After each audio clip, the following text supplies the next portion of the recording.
Well, for me, it's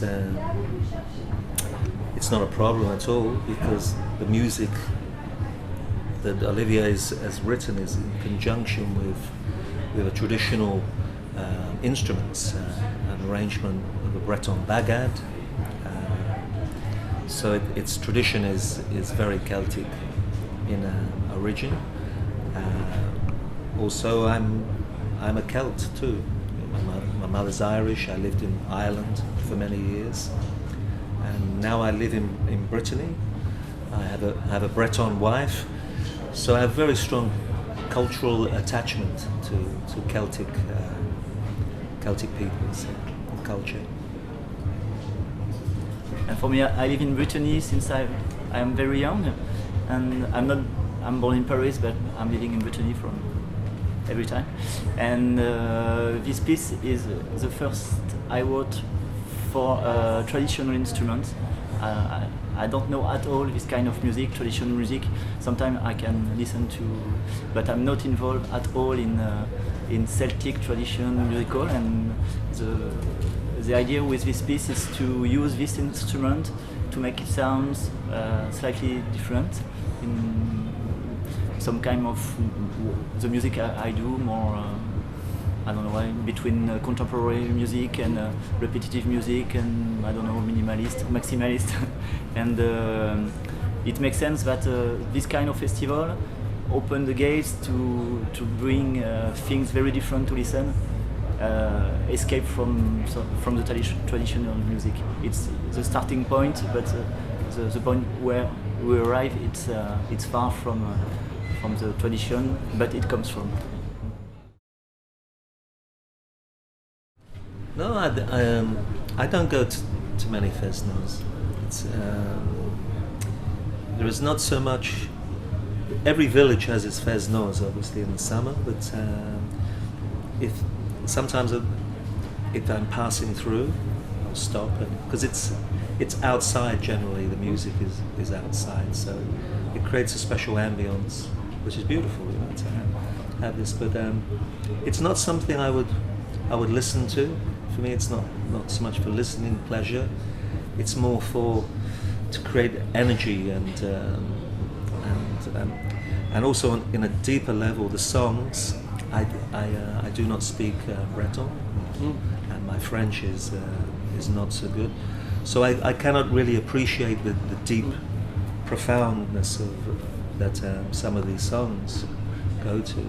So for me, it's like a color, more like a color, smell, and a resonance. Because there are things which are very similar in Irish traditional culture, music, and in Scotland, Paigal, for instance. So I feel some strong connection. Maybe it's genetic or whatever beyond rationality. It's not something I would listen to on a record or music.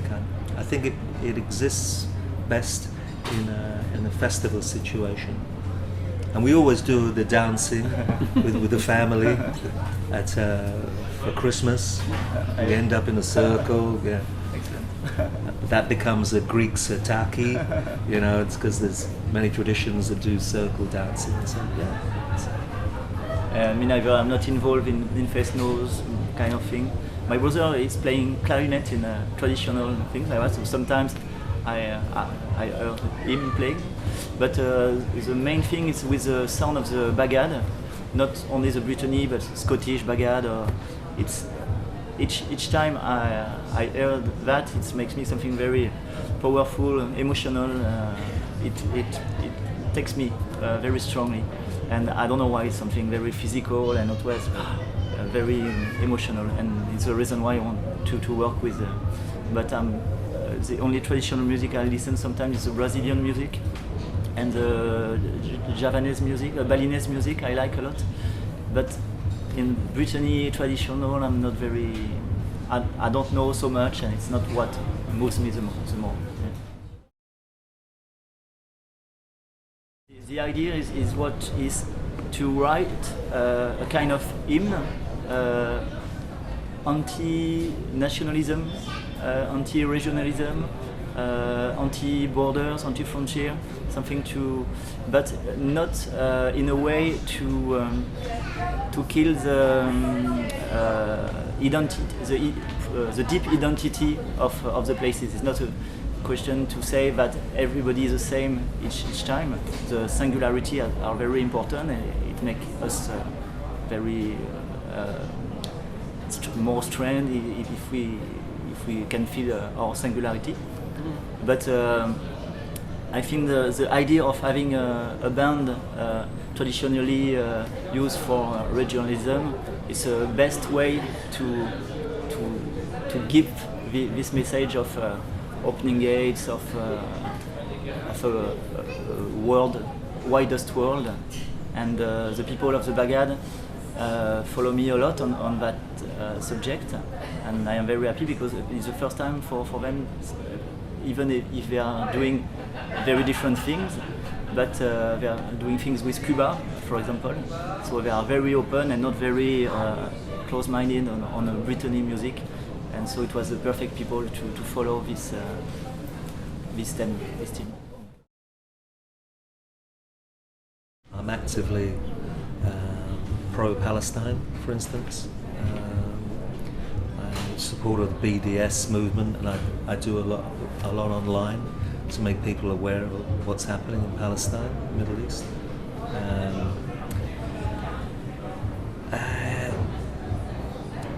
I've always been, right from the beginning, I started playing music as 17. I joined a punk band, and we were, even though our music wasn't, the songs weren't particularly political, that generation was very politicized, especially in post-punk and throughout periods, in the late 70s. So we felt like part of some kind of revolutionary, radical change, not only in music, but in youth and young people's perception of, through some form of anti-establishment kind of like identities, against the system, against conservatism, whatever. So from those years, that's stuck with me. The right of freedom, individuals against oppression in all its forms. It's just, I think later in life I found a voice for it because I was making other kinds of music.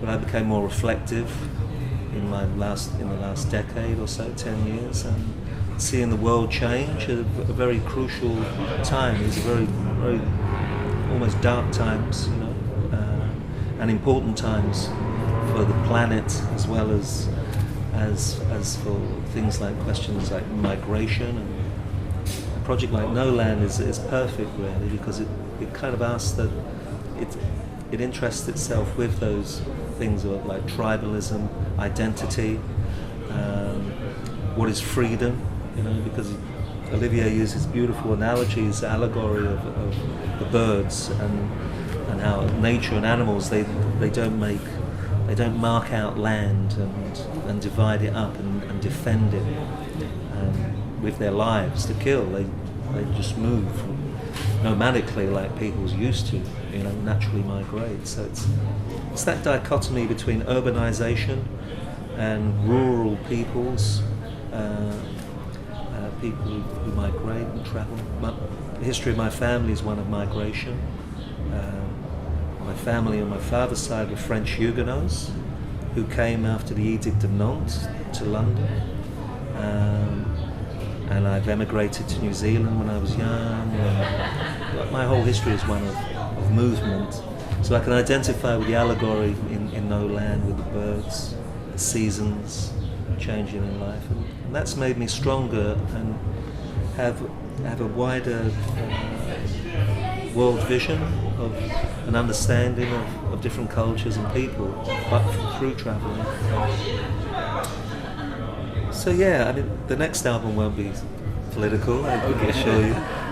It's just something, it's partly cathartic too. So you need to get stuff out, the frustrations of seeing how the world is developing and evolution, and the arc was part of a very cathartic necessary experience for quite me. political song in arc sometimes. Very few one, very political. Against corruption in all its forms. And for me, politics is always there in background. At the beginning, I had a band called Mobile, writing in French, and it was very cold but with a political axis strong. Then I decided I was borrowing with that axis at the time. For me, it makes no sense anymore to be so political and so like militant. that. Yeah. And I stopped this thing, and I go more on very poetical things or more white thing. Even if for me it's the same thing, but it's the first time with Nolan I go back on something more we have to do with politics, but in a very large way. And it's I don't decide before I will do something political. It's just a necessary thing who comes like that when I write. And the fact is that working with it's like if I want to excuse me to work with a traditional ensemble, and so the first idea would come to me would to speak about what I find very, very I'm not good with that question of identity. It doesn't sound good for me. So I fight in the text to go at the opposite of that, because I was writing for this ensemble. I have composed the whole thing and the text and the vocal line, but what I'm saying often, I know so much the voice of Brendan because I'm a big fan of Dead Kennedys since the beginning. So for me it was a real gift to work for his voice, and each time I write the voice, I know so much how sing and what is possible to do. So it was like he was on my shoulder always, singing in my ear when I compose a thing. So it was very pleasant to do, and more pleasant again when Brendan sings the thing after, and it confirms that it sounds good like that. So it's like if he has composed the thing without being here for me, because it was really in my imaginary shoulder when I write a thing. And for the percussion, because I see that the Bagad has a lot of possibility with that, I plunge in it because the sounds are very loud with bagpipes and bombards. It's a way of having air in this piece. Spend 40 minutes, and sometimes you need to have less sound and more dynamic, and so you can have the old structure like that. Very difficult to be subtle. Absolutely, you cannot. With it's these on instruments. Or off. Yeah. And I Olivier's libretto that he wrote for No Land. I helped him with the because it's in English. He's written in English, so I just helped him with finding different words for expression. The prosody too. And musicality, some grammar, which was great because it allowed me to get in and understand exactly the intention of meaning that Olivier wanted from the lyrics. Yeah, we exchange a lot when we work on it. Brendan make a lot of proposition, even in the melodic voices. Sometimes he was free to do what he wants, and it's always better that I propose. And so it was on the voice, real collaboration. And Brendan, for example, he has the idea to put synthetic bass, keyboard bass, because at the beginning I was thinking about playing only electric bass, and the idea of having this keyboard open a lot the range of the bass and the general sound. So he was at a lot of different points on arrangement, on music, on very slightly detailed but very, very important details. We met my old friend from the Cocteau Twins, Robin Guthrie.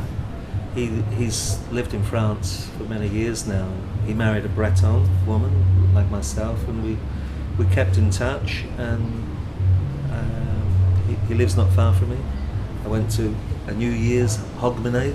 The Scottish have what's called a hogmanay, which is a big celebration for New Year's, and I met Olivier. So Robin is a good friend too, since he arrived in France, and so we often see us, and I meet Brendan at this party. And we drink a lot, we speak a lot. We talk mainly about our love for Baroque music. Yeah, I remember a lot of discussion about Baroque music, romantical music. In the meet, I remember we speak about traditional music, about a large amongst of music. Yeah. And so after we decided, I proposed to Brendan to go in this crazy project.